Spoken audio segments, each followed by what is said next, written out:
Assalamualaikum warahmatullahi wabarakatuh. Bismillah, walhamdulillah, wassalatu wassalamu ala rasulillah wa ala alihi wa sahbihi wa mawalah. Ikhwan wa akhwat, para pemirsa radio dan TV Rasil yang berbahagia. Alhamdulillah, pada hari yang berbahagia ini kita dipertemukan kembali oleh Allah Subhanahu wa taala dalam acara tentang keagungan Al-Qur'anul Karim yang semoga akan lebih menambah kecintaan kita kepada Al-Qur'anul Karim. Sebagaimana telah kita singgung pada beberapa pertemuan kita yang lalu, bahwa Al-Qur'anul Karim adalah mukjizat terbesar yang pernah diterima oleh Nabi Muhammad SAW, sekaligus merupakan samudra mukjizat, karena di dalam Al-Quran terdapat aneka ragam macam mukjizat yang sangat menakjubkan. Salah satunya, sebagaimana juga yang sudah kita ungkapkan beberapa waktu yang lalu, tentang mukjizat ilmiah Al-Quran, yaitu tentang isyarat-isyarat Al-Quran kepada fakta-fakta ilmiah daripada ilmu pengetahuan modern yang baru terungkap jauh di kemudian hari setelah Al-Quran itu diturunkan. Nah, dari sekian banyak mukjizat ilmiah Al-Quranul Karim yang sangat menakjubkan adalah bagaimana Al-Quranul Karim menginformasikan kepada kita tentang fakta sejarah masa lalu. Al-Quran menginformasikan kepada kita bahwa di zaman dahulu kala ada suku bangsa yang bernama Ad dan ada suku bangsa yang bernama Tsamud. Bahkan Al-Quranul Karim juga menginformasikan kepada kita bahwa di tengah bangsa Ad itu ada satu kota yang bernama kota Iram. Kota Iram yang memiliki bangunan-bangunan yang tinggi, bangunan-bangunan yang dibuat daripada batu-batu yang dibelah oleh tangan-tangan manusia. Tentu ini satu informasi yang luar biasa. Ketika Al-Quran ini diturunkan, tak ada satupun manusia ketika itu yang tahu di mana kota Iram tersebut. Karena kota Iram pada ketika itu memang sudah tidak ditemukan lagi oleh manusia, entah hilang kemana. Dan berabad-abad berlangsung, tidak ada yang mengetahui tentang di mana itu adanya kota Iram yang diinformasikan oleh Al-Quran. Sehingga ini menjadi celah bagi mereka-mereka yang mendustakan Al-Quran, yang sengaja ingin melecehkan Al-Quran. Mereka menuduh dan memfitnah bahwa Al-Quran hanya menceritakan dongeng-dongeng, hanya menceritakan cerita-cerita yang tidak ada fakta dan buktinya. Mereka pun menyerang Al-Quran.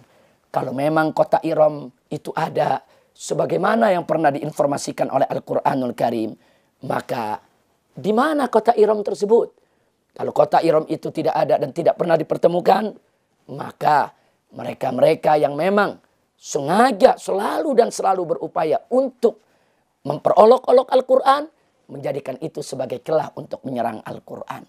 Tapi alhamdulillah, sebagaimana telah kita paparkan bahwa Allah berjanji bahwa Allah akan memperlihatkan kepada siapapun yang mengingkari Al-Quran, yang mendustakan Al-Quran, yang meragukan Al-Quran, Allah akan buktikan kepada mereka bahwa firman-Nya maha benar, bahwa firman-Nya tidak akan pernah salah, bahwa firman-Nya pasti sesuai dengan fakta dan kenyataan yang ada.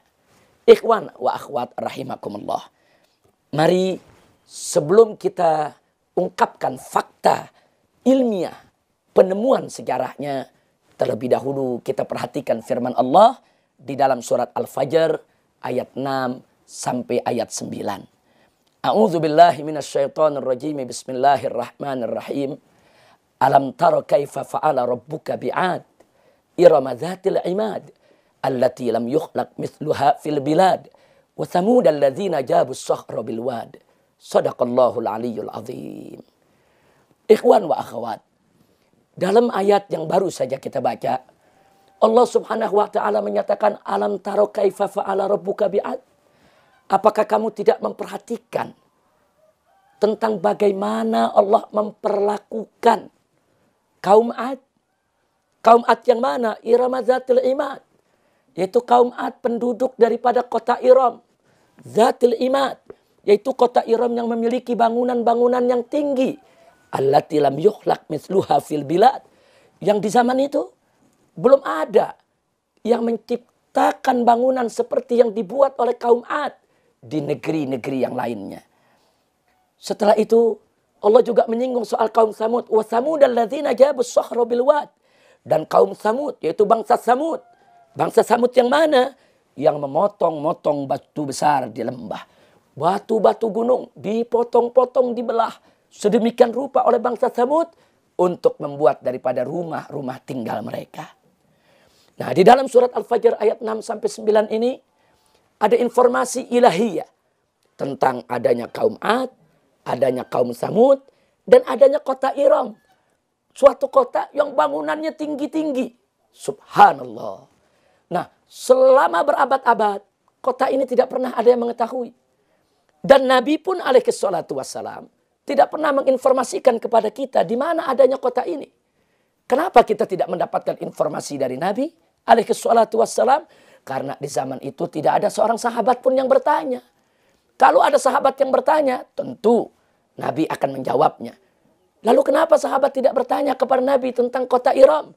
Karena para sahabat Nabi alaihi salatu wassalam, mereka itu dulu mengedepankan yang lebih penting daripada yang penting. Banyak hal-hal yang lebih penting untuk ditanyakan kepada Nabi. Menyangkut hukum, menyangkut persoalan-persoalan kehidupan, itu dulu yang ditanyakan oleh para sahabat.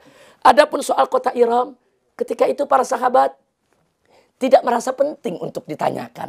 Bagi sahabat, amanna billah wa bima jaa'a anillah ala muradillah.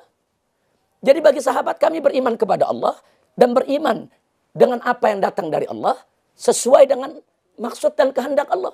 Jadi selama Allah menyatakannya dalam Al-Quranul Karim, para sahabat beriman. Walaupun mereka tidak pernah melihat kota tersebut, mereka yakin dan percaya dengan apa yang difirmankan oleh Allah Subhanahu wa taala.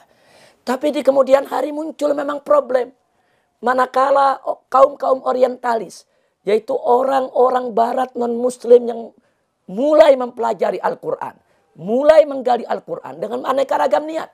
Ada yang niatnya ingin mencari kebenaran, ada yang niatnya sekedar ingin penasaran, ingin tahu. Ada juga yang niatnya ingin mencari-cari kesalahan Al-Quran.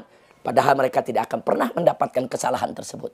Akhirnya, tatkala kaum orientalis sampai kepada ayat-ayat semacam ayat ini, nah di sini mereka tuntut umat Islam untuk membuktikannya. Mana itu? Mana itu kota Iram yang dikabarkan oleh Al-Quran? Kalau Al-Quran benar, kalau Al-Quran bukan sekedar dongeng, mestinya kota Iram itu ada sebagai bukti. Ya, ketika itu umat Islam memang belum bisa membuktikannya. Karena kota Iram memang belum ditemukan. Akhirnya kaum orientalis semakin menjadi-jadi. Menyerang dan menyudutkan Al-Quran. Melecehkan Al-Quran. Memperolok-olok Al-Quran. Sepertinya Al-Quran itu hanya sebuah kitab dongeng. Na'udzubillah min dzalik. Tapi alhamdulillah, pertolongan Allah datang. Janji Allah maha benar. Allah sudah berjanji dalam surat Fussilat ayat 53. Bahwa Allah akan perlihatkan kepada mereka yang mendustakan Al-Quran tanda-tanda kebesarannya untuk menunjukkan akan kebenaran Al-Quranul Karim. Akhirnya pada tahun 1834 Miladiyah di Hisnul Ghurab, yaitu di wilayah negeri Yaman, ditemukan naskah kuno dengan aksara Arab kuno yang berbunyi, kami memerintah dengan hukum Hud. Subhanallah. Jadi ada naskah kuno yang usianya ribuan tahun dibuktikan oleh para ahli arkeolog melalui laboratorium forensik arkeologi bahwa benda tersebut, naskah kuno tersebut betul usianya sudah ribuan tahun. Ternyata di dalamnya bertuliskan kami memerintah dengan hukum Hud. Artinya naskah itu menunjukkan bahwa Nabi Hud itu memang ada. bukan informasi dongeng. Nah, dengan adanya Nabi Hud, maka di sini sudah ada titik terang tentang kaum Ad dan kaum Samud.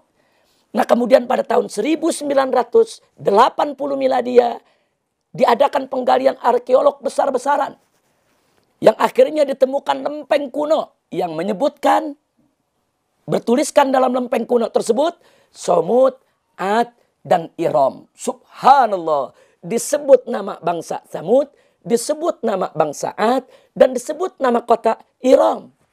Subhanallah, yang diinformasikan oleh Al-Quran melalui surat Al-Fajr dari ayat 6 sampai ayat 9. Akhirnya tahun 1980 ditemukan dalam penggalian arkeolog.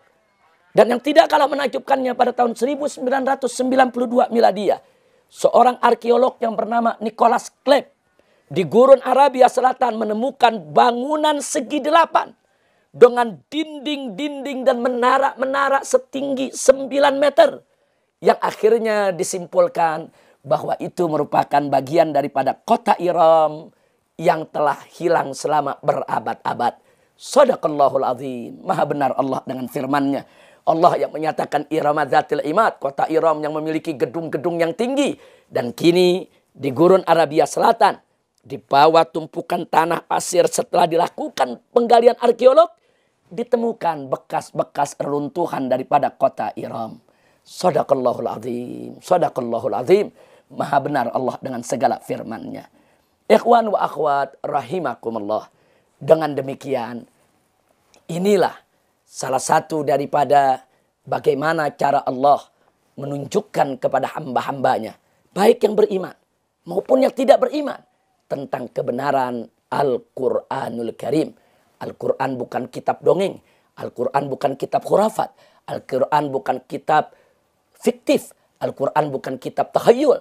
Tapi Al-Quran adalah kalam Allah, firman Allah yang penuh mukjizat yang diturunkan kepada Nabi Muhammad SAW. Semoga dengan ditemukannya kota Iram, yaitu pada abad yang lalu, di akhir daripada abad ke-20, ini menjadi penambah daripada keimanan kita kepada kebenaran Al-Quran. Sekali lagi dicatat, Al-Quranul Karim diturunkan di sekitar abad 7 daripada miladiah, dan isi Al-Quran tersebut kebenarannya terungkap di akhir daripada abad 20 miladiah. Berarti selama 13 abad, yaitu kota Iram tersebut tidak diungkap oleh Allah Subhanahu wa Ta'ala untuk umat manusia, karena memang ketika itu belum ada yang memprotes atau mengkritik atau melecehkan daripada berita yang disampaikan oleh Allah. Tapi begitu mulai ada serangan, Allah buktikan sesuai janjinya. Allah Karim, Allah Rahman, Allah Rahim. Sekian yang bisa kita sampaikan pada kesempatan hari yang berbahagia ini. Hadani Allah wa iyyakum ila siratihil mustaqim. Wassalamualaikum warahmatullahi wabarakatuh.